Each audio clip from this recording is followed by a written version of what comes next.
तुला लगन वालों के लिए हम राहु और शुक्र कंजक्शन को लगातार डिस्कस कर रहे हैं। इस वीडियो में आपके नवम भाव के लिए अब विचार करेंगे। नवम भाव की बात आती है तो यहाँ अब राहु उच्च की स्थिति में होंगे, जहां पर आपके लग्नेश होकर शुक्र इनके साथ होंगे।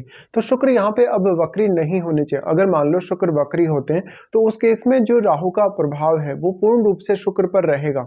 और क्योंकि शुक्र फिर आपके यहाँ वो अष्टम की तरफ ही मूवमेंट कर रहे हैं राहु के साथ ही, तो जब भी इस तरीके की कंडीशन बनेगी तो राहु अपना बहुत ज्यादा स्ट्रॉन्ग प्रभाव डाल सकेंगे शुक्र पर।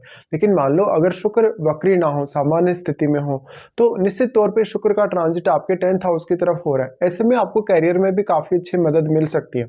तो यहाँ पे राहु शुक्र के कंजक्शन से आपको हायर स्टडीज में काफी मदद मिलेगी। आपको राहु शुक्र का कंजक्शन काफी टैलेंट प्रदान करेगा, आपको छवि अच्छी प्रदान करेगा। इसके साथ साथ फॉरेन का जो कल्चर है, फॉरेन के जो लोग हैं उनके साथ आपके अंडरस्टैंडिंग, उनके साथ आपके विचारों की जो तारतम्यता है कहीं ना कहीं, या आपके जो अंडरस्टैंडिंग का तारमेल है वो काफ़ी अच्छा रहेगा। ऐसे केस में आपको ये देखने को मिलता है कि जो फॉरेन के लोग हैं वो आपसे काफ़ी ज़्यादा फ्रेंडशिप रखते हैं या काफ़ी ज़्यादा आपको सपोर्ट करके चलते हैं। ऐसा जातक इवन विदेश में सेटल होने की बहुत ज़्यादा चाह रखेगा। अगर राहु या शुक्र की महादशा हो तो आपके सेटलमेंट के चांसेस या ट्रेवल करने के चांसेस बहुत ज़्यादा स्ट्रॉन्ग होंगे। पर जब सेटलमेंट की बात आती है तो आपको आपके 12th लॉर्ड को भी देखना होगा या 12th हाउस में स्थित ग्रह को भी।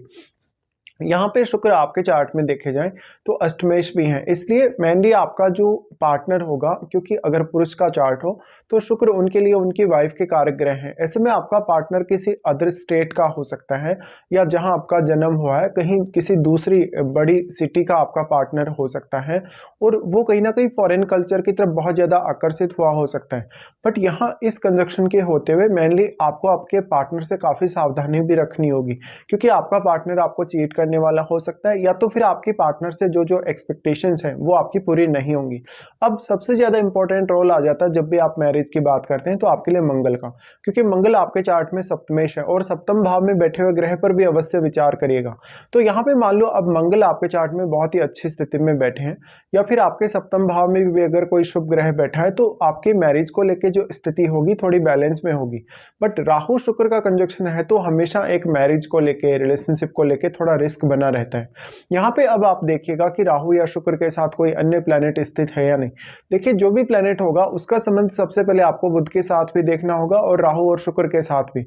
ऐसे में अगर राहु या शुक्र के साथ इनका ही कोई मित्र ग्रह बैठेगा तब यहाँ आपको सबसे ज्यादा फायदा मिल सकेगा। लेकिन यहाँ अगर कोई शत्रु ग्रह बैठा है तो उस केस में आपको उन भावों को देखना होगा जिनका वो स्वामी, आपको उन भावों को लेके काफी ज्यादा ऑब्सेशन भी रहेगा और आपकी अपेक्षाएं भी काफी ज्यादा रहेंगी, उन रिश्तों से भी और उन भावों से जुड़े हुए आपके जो कार्य हैं उनको लेकर भी। मोस्टली ऐसा जो जातक होगा ज्यादातर केस में वो अपने जन्म स्थल को अगर छोड़े, या जिस सिटी में उसका जन्म हुआ है, जिस स्टेट में उसका जन्म हुआ उस स्टेट को अगर वो छोड़े तो वो बहुत ज्यादा बेहतर कर सकता है। राहु यहाँ अब प्लेस्ड होने से मेनली राहु शुक्र के कितने ज्यादा क्लोज होंगे, वो जितने ज्यादा क्लोज होंगे उतने ही ज्यादा आपकी अपेक्षाओं को बढ़ाएंगे, जीवन में बहुत ज्यादा मान सम्मान या जीवन में बहुत ज्यादा ऐशो आराम, धन, लग्जरी के सुख को बढ़ाने वाले हैं।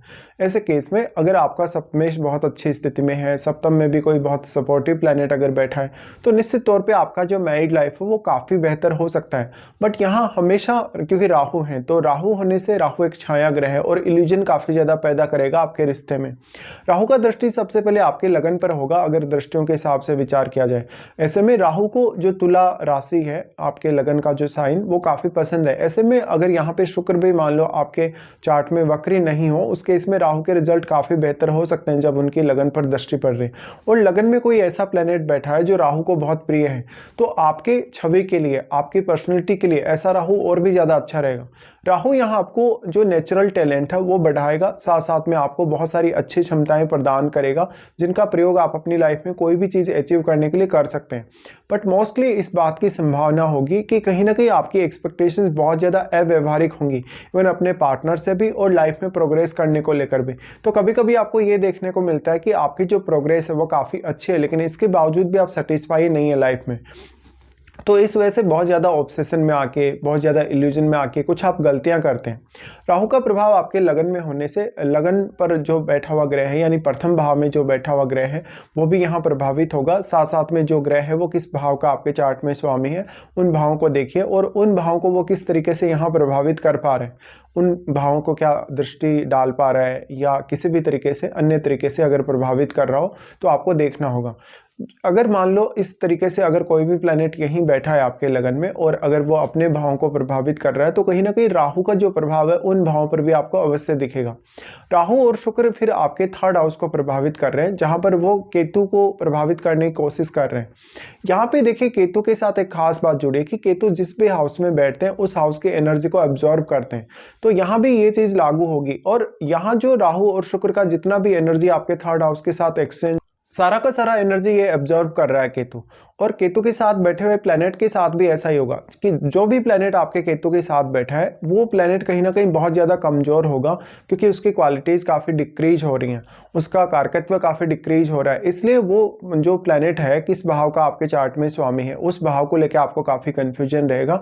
इवन उन भावों को लेकर आपको काफ़ी ज़्यादा जीवन में एफर्ट्स भी करने होंगे।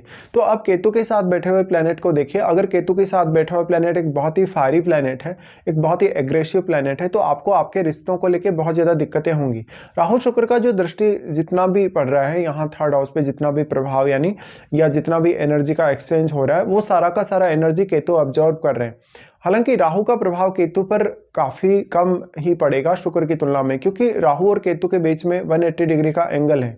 लेकिन जो शुक्र है, क्योंकि शुक्र बहुत ज़्यादा मल्टीप्लाई हुए हैं, शुक्र के जो क्वालिटीज़ हैं वो काफ़ी मल्टीप्लाई हुई हैं, इनका कारकत्व काफ़ी मल्टीप्लाई हुआ है, तो शुक्र यहाँ ये जो राहु है, राहु की तुलना में ज़्यादा प्रभाव डालने में सक्षम है अवश्य ही।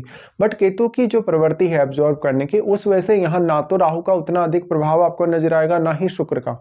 ऐसे में आप थर्ड हाउस से कोई बहुत बड़ी अपेक्षा ना रखें। इवन आपका जो टारगेट होगा लाइफ में, कोई भी पर्टिकुलर आप गोल लेके चल रहे हैं, तो आपको मेहनत ज़्यादा ही करनी पड़ेगी। इसके साथ साथ आप अपने भाई बहनों, रिलेटिव के साथ रिश्तों को लेके या अपने पड़ोसियों के साथ रिश्तों को लेके थोड़े ज्यादा अवेयर रहें। इसके साथ ही फिर राहु का दृष्टि आ जाता है आपके यहाँ पे पंचम भाव पे। देखिए पंचम और यहाँ लगन को क्योंकि राहु आपस में कनेक्ट कर रहे हैं, कनेक्ट करने की वजह से इस बात की संभावना काफ़ी ज़्यादा है कि यहाँ पे आप में टैलेंट बहुत ज़्यादा होगा, क्रिएटिविटी बहुत ज़्यादा होगी, या आपकी पर्सनैलिटी वाइज जो राहु का प्रभाव है आप पर बहुत ज़्यादा स्ट्रॉन्ग होगा। तो इस तरीके से आपको विचार जरूर करना चाहिए। अब आपके पंचम भाव पे जो राहु का दृष्टि है आपको शेयर मार्केट से, लॉटरी से, सट्टा से काफ़ी ज़्यादा इनकम प्रदान कर सकता है, लेकिन आपकी आर्थिक स्थिति को उतना ही ज्यादा रिस्क भी रहेगा इस वजह से। इसके साथ साथ पंचम में बैठे हुए प्लेनेट को देखिएगा। पंचम में बैठा हुआ प्लेनेट अगर राहु का मित्र ग्रह हो तो राहु और भी ज्यादा बेहतर यहाँ प्रभाव डाल सकते हैं। तो राहु यहाँ आपको बहुत सारे नए अनुभव प्रदान करेंगे दूसरे कल्चर या दूसरे देशों के बारे में, और वो सारा का सारा अनुभव आपके अब काफ़ी ज़्यादा काम आने वाला है।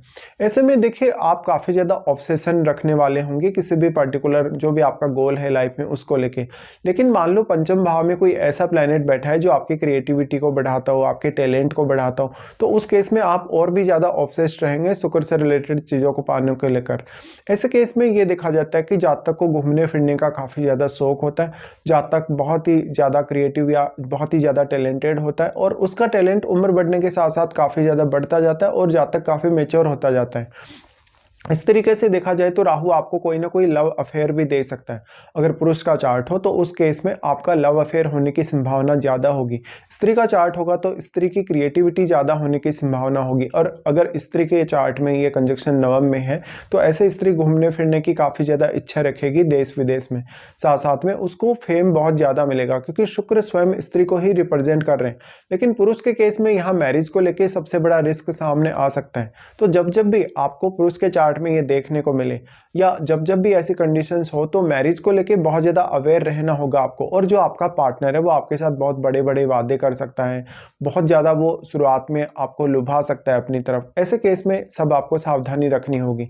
अब यहाँ महादशा का रोल बहुत इंपॉर्टेंट होगा, क्या वास्तव में आपको शुक्र की या राहु की महादशा है या नहीं, और जो महादशा अगर है भी आपको तो वो कौन से एज पीरियड में आपको आने वाली है।